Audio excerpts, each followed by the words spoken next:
Nataka niwaulize wale wengine wote, hamna haja kupigana na CDF ati mnapigana na wabunge. CDF to be illegal or unconstitutional. But members of parliament have no business contracting roads. Members of parliament have three functions: representation, legislation, and oversight. Now, ladies and gentlemen, as you have heard in the clips that we have begun with, that is the current unfolding situation within the parliament, where the members of parliament, both from UDA and ODM, have joined hands in fighting against Raila Odinga's recent sentiments, where he has opposed and called upon the disbanding of the CDF, the Constituency Development Funding money. You know, the CDF money is one kind of a thing that we all have been looking at, and Kenyans have been pointing out CDF as one major entity where corruption is paramount. And Raila Odinga, yesterday, while speaking in Kericho during a wedding ceremony, he pointed out that the members of parliament have no business in building roads, that the members of parliament have no business in construction of development roads within their constituencies nor their counties. Are we together? He said that the county roads in every county within the 254 should be the mandate of the county government, not the constituency government. And that is why he has been asking the president to be a president that reasons within the Constitution of the Republic of Kenya, because we currently are guided by the 2010 Constitution, which mostly fuels the devolution government. But currently, Raila Odinga's cries and sentiments seems to be falling on deaf ears. And that is why his war has started brewing between him and the members of parliament. And let me tell you, if there is one thing that the MPs protect at all costs, is the CDF money. Because the CDF money is where these members of parliament get the money to fund their luxurious lifestyles. Today, Kimani Ichugwah was joining Joanna Ngeno in Narok, where they were doing these, development projects, the launch of development projects, as they started in Kiambaa at Kawanjiko's place. Now they were in Joanna Ngeno's place today. And there is where Kimani Ichugwah rallied all members of parliament from the UDA to oppose this motion that is being fueled by Honorable Raila Odinga to oppose the CDF funds. Are we together? But the fight between Raila and the CDF funds is a fight that we all see that there is a top up on this fight. And more so, it seems that even members of parliament from Raila Odinga's function are all saying that they are not going to follow this move that Raila or this path that Raila Odinga is taking. Why is Raila Odinga opposing the money given to the members of parliament, yet he is supporting the money given to governors through the county development funds? Are we together? Now, this is what has been speculated largely. Listen and listen very carefully. The fight between Raila Odinga and members of parliament is a fight that we all have to currently come to agree that it is going on and it's not going to stop anytime soon. Raila Odinga is pushing CDF to go to governors for very few reasons. That is what Kenyans are saying. All governors aligned to ODM fund for Raila or Baba's mobility. The national government, the CDF currently is so much regulated such that ODM MPs cannot do anything to give Baba anything from it. At county level, there are so many loopholes to get those funds. We have billions being channeled to counties, and in my I mean in different ones that one Gashuku Junior Rossiano says, we have billions being channeled to counties, and in my ward, I cannot point 5 million projects for 13 years now from my county government. For the same period of time, NGCDF has a very visible projects within my own village of over 100 meters, leave a bit the entire ward. Now, I want to reason with one point that was brought forward by one Abuga Makori. This is a journalist, by the way, and this is what Abuga Makori had to say. The mood in parliament is that MPs are headed for a bid clash with Right Honorable Raila Odinga over the CDF, a fund created at the return of the century to correct Kanu Hera and equal resource distribution across Kenya. Even if ODM MPs align with Odinga's thinking, there is no guarantee that others will fall in line. Honorable Odinga is right on the need to remove implementation from the same group which perform oversight. He can easily battle MPs on this, considering CDF has already been ruled unconstitutional. What he will find a hard time doing is convincing Kenyans that the people that governors are best suited to control the fund and achieve what CDF has achieved under the patronage of MPs. There is also no guarantee that if the fund is collapsed, then the monies will be automatically rechanneled to counties as shareable revenue.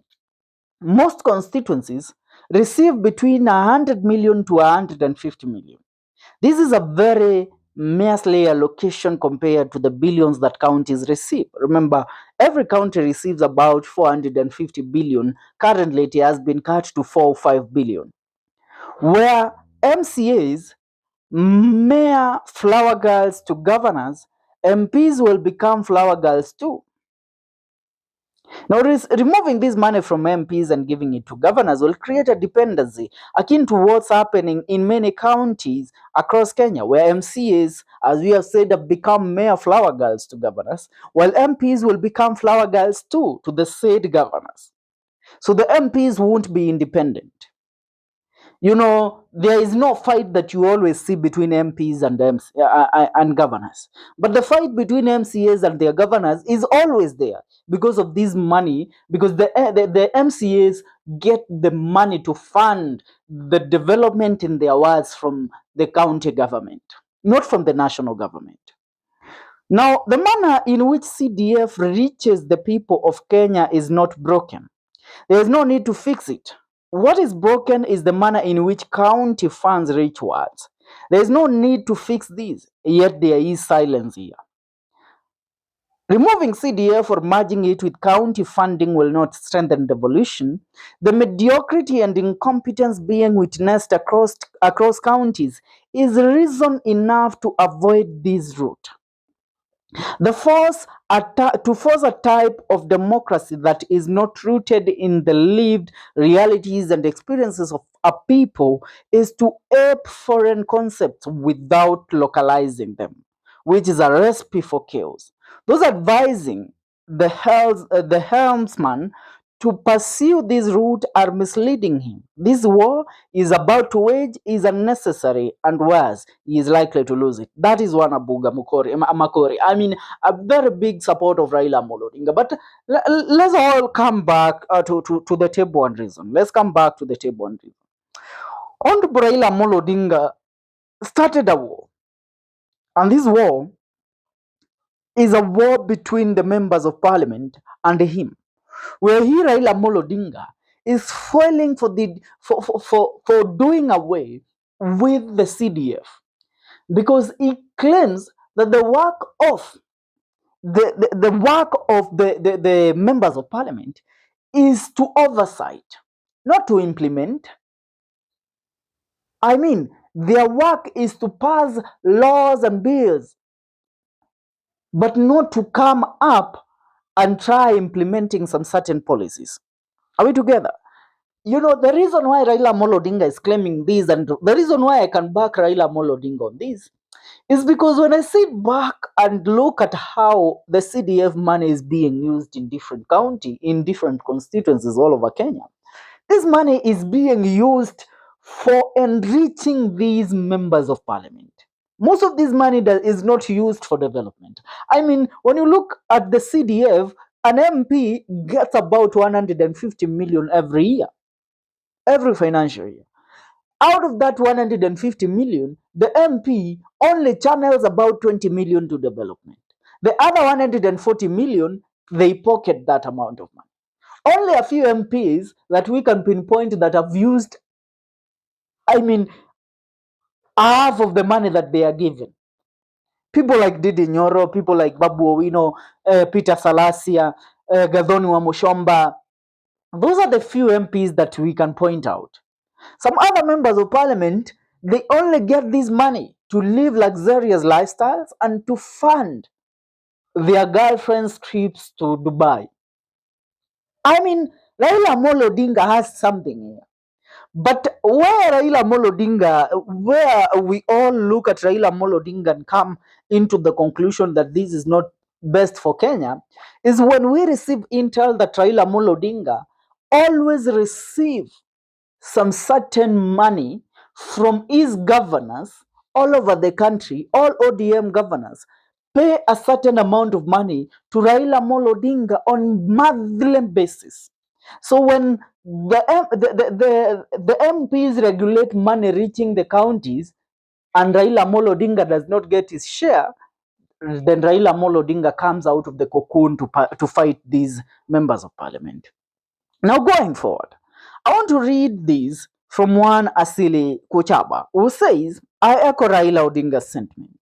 Members of parliament should not control the Constituency Development Fund, CDF. Instead, governors must be given adequate resources to effectively manage county operations. Agencies like Kura and Kera should not be under MPs' control either. The roles of MPs and MCAs are clearly defined in the Constitution: representation, legislation, and oversight, not construction of classrooms, distribution of bursaries, or roadworks. Those are functions meant for governors, if only they are empowered with the necessary resources. But when we come to look at it, will these governors really be able to implement all this? You know, Raila Odinga is saying that MPs have sabotaged devolution. But the governors also, most of these governors, once they enter into office, they become ghosts. We don't see them. They only appear at functions that the president requires them to appear.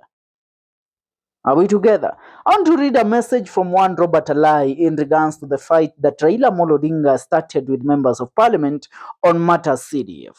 Listen to one Robert Alai. And remember, Robert Alai is a blogger for the ODM team, and he is also an MCA from the ODM team. Listen to him. He says this. Robert Alai says that the person who has advised Raila Odinga to start, listen to him. He says CDF can't be removed from MPs.